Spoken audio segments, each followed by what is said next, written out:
कि देश के प्रधानमंत्री ने देश के श्रमिक क्षेत्र में जो आज़ादी के पूर्व के 29 कानून थे उनको रिपील करते हुए 4 संहिताओं में उनको देश के सामने रखा। 2019 से प्रक्रिया शुरू हुई थी और चारों की चारों संहिताएं उन 19 कानूनों को कंपाइल करके बनाई गई हैं। पहली है वेतन संहिता, दूसरी है सामाजिक सुरक्षा संहिता, तीसरी है औद्योगिक संबंध संहिता, चौथी है उपजीविका जन्य सुरक्षा एवं स्वास्थ्य संहिता। आज इस बिल का उद्देश्य भी यही है कि इन 4 जो भारत सरकार ने अपने कानून रिपील करके 4 संहिताएं बनाई हैं, मध्य प्रदेश सरकार भी उसी को अडॉप्ट करते हुए अपने संशोधनों को सदन के सामने लेकर आई है। मध्य प्रदेश में भी राज्य के 6 श्रम कानून हैं, जिनमें से 4 मध्य प्रदेश औद्योगिक श्रमिक ऋण समायोजन और परिसमापन अधिनियम 1936, मध्य प्रदेश दुकान और स्थापना अधिनियम 1958, मध्य प्रदेश औद्योगिक संबंध अधिनियम 1960, मध्य प्रदेश औद्योगिक रोजगार अधिनियम 1961। इन चारों कानूनों को एक रिपील करके हम इस संशोधन को लेकर आए हैं। हमने 2 लक्ष्य प्राप्त करने की कोशिश की है। एक, भारत सरकार के चारों संहिताओं को स्वीकार करना, उसके परिप्रेक्ष्य में अपने नियमों का संशोधन करना, और साथ में मध्य प्रदेश राज्य के जो 6 श्रम कानून हैं, 2 को छोड़कर जो हमारे वेलफेयर के लिए हैं, जो इसमें आपने मुझसे बात की है, तो हमारे जितने भी बोर्ड हैं उसमें एक को हमने समायोजित किया था, स्टेट हम लेकर आए थे पेंसिल बोर्ड को, सिलेट पेंसिल बोर्ड को, जिसको हमने अपने साथ मर्जर किया है। लेकिन बचे हुए बोर्ड यथावत काम करेंगे, इसलिए उन 2 कानूनों को छोड़कर बाकी कानूनों को इसमें शामिल किया गया। दूसरी बात है अध्यक्ष महोदय, तीसरी बात है कि भारत सरकार के जो डीरेगुलेशन नीति का पालन करना और श्रम हितैषी और उद्योग हितैषी निर्णय करना, अतः दुकानदारों का पंजीयन अब सूचना मात्र देने पर किया जाएगा, जो जीवन भर वैध रहेगा। हम सब इंस्पेक्टर राज्य का विरोध करते हैं और सब ये मानते हैं कि कई बार अनावश्यक परेशानियां होती हैं, और इसलिए जब ये देश में भारत सरकार ने कानून की बात की थी, पंजीयन की बात की थी, तब मैंने सुझाव दिया था कि खाली हमें सिर्फ पंजीयन करना चाहिए, उसकी कोई फीस नहीं होनी चाहिए, वो भी व्यक्ति ऑनलाइन कर सकता है, क्योंकि गृह मंत्रालय को और शहरी विकास मंत्रालय को कभी डेटा कलेक्शन की ज़रूरत पड़े तो वो पंजीयन उसमें काम आए, लेकिन कोई भी श्रम अधिकारी वहाँ पर जाकर किसी भी प्रकार का निरीक्षण नहीं कर सकता। ये मध्य प्रदेश सरकार ने इस कानून को संशोधित किया है। 24 घंटे और 7 दिन दुकानें खुली रह सकती है, सिर्फ एक शर्त के साथ कि हर 8 घंटे में आपको व्यक्ति को बदलना पड़ेगा। 8 घंटे से ज़्यादा की ड्यूटी व्यक्ति नहीं कर सकता। जो बात आपने कही कि इसमें घंटे का प्रावधान नहीं है, अब अगर आप संहिता को पढ़ेंगे तो उसमें बड़ा स्पष्ट है कि कोई भी मजदूर एक सप्ताह में 48 घंटे की मजदूरी कर सकता है, लेकिन अगर उसको ओवर टाइम करना है तो वो 4 दिन में भी अगर 12 घंटे से ज़्यादा वो ड्यूटी नहीं कर सकता। ये सारे परिवर्तन अब कानून के भीतर हो गए हैं। लेकिन यदि कोई व्यक्ति चाहे कि 4 दिन में हम 12-12 घंटा काम करके अपने 48 घंटे पूरे कर लें और 3 दिन हम अपने दूसरे काम में लगाना चाहें, तो वो ये काम भी कर सकता है। और नियोक्ता को घंटों से मतलब है कि कोई व्यक्ति काम करेगा तो उससे नए लोगों को भी काम करने का मौका मिलेगा। और एक उदाहरण मैं इंदौर का देता हूँ। 5 बेटियों ने इस काम को शुरू किया, वो 12-12 घंटे 4 दिन काम करती हैं और 3 दिन अपने घर जाकर अपने परिवार का काम करती हैं। ये उदाहरण भी इसमें देखने के लिए मिल गया अध्यक्ष महोदय। छठवां है कि पुराने जितने भी हमारे श्रम कल्याण के कानून हैं और कल्याण मंडल हैं, संबल बोर्ड, वो यथावत रहेंगे। ये बात मैंने आपके सामने कह दी है।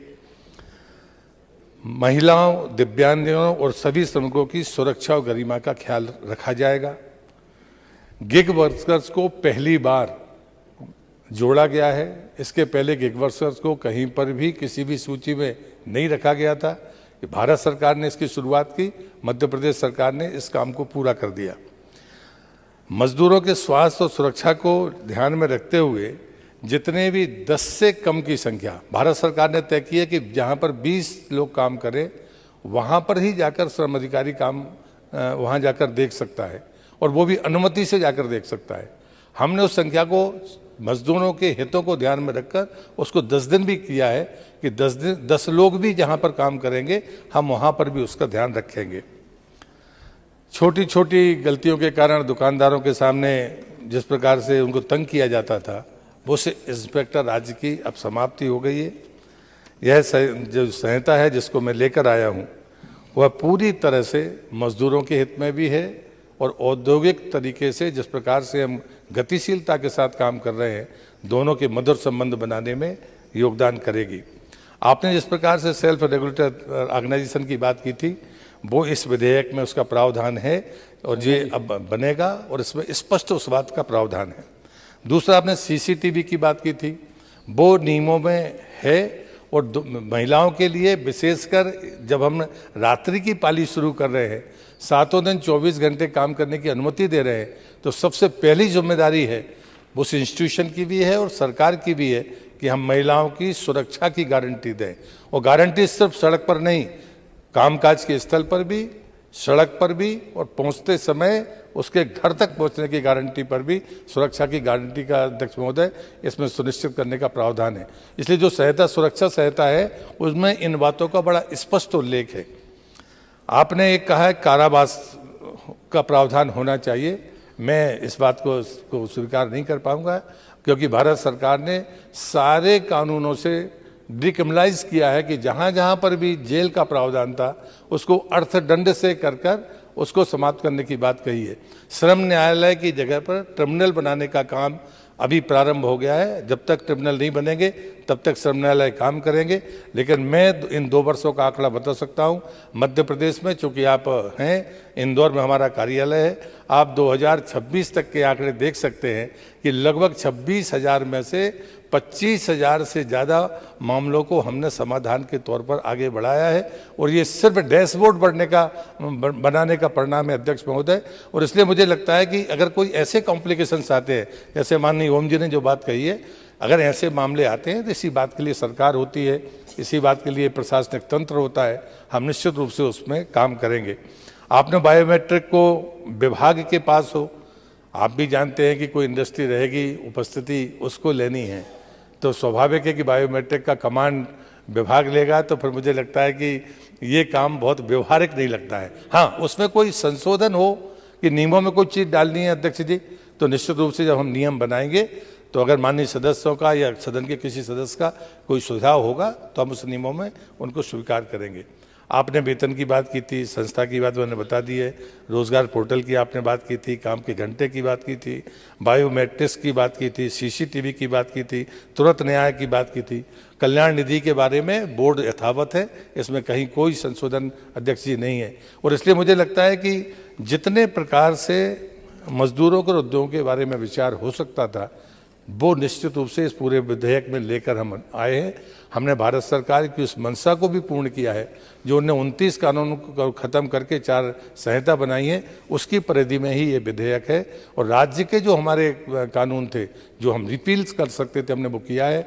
अर्थदंड है, अब सजा जेल तक जाने जैसी बातें, बहुत ऐसे दुर्घटना के कोई ऐसे मामले होंगे तो बात अलग है जिसको न्यायालय करेगा, अन्यथा सामान्यतः भारत सरकार ने तय किया है छोटे मोटे मामलों में ये प्रताड़ना के अधिकार नहीं देने चाहिए। जवाब देते समय मैंने ध्यान आकर्षण में भी इसलिए इंटरवीन किया था कि हम कहीं ना कहीं हम अपनी जिम्मेदारी से न मुकरें। मजदूर के प्रति जो संवेदनशीलता के साथ हमें उसके साथ खड़ा होना चाहिए, सरकार पूरी ताकत के साथ, पूरे संकल्प के साथ मजदूर के हितों के साथ खड़ी है। इतना ही कहते हुए मैं सदन से प्रार्थना करता हूं कि इस विधेयक को जो उद्योग और मजदूर दोनों के हित में है उसके समर्थन का मैं निवेदन करते हुए सदन को धन्यवाद देते हुए और आपको धन्यवाद करते हुए अपनी बात समाप्त करता हूं। प्रस्ताव स्वीकृत हुआ, विधेयक पारित हुआ।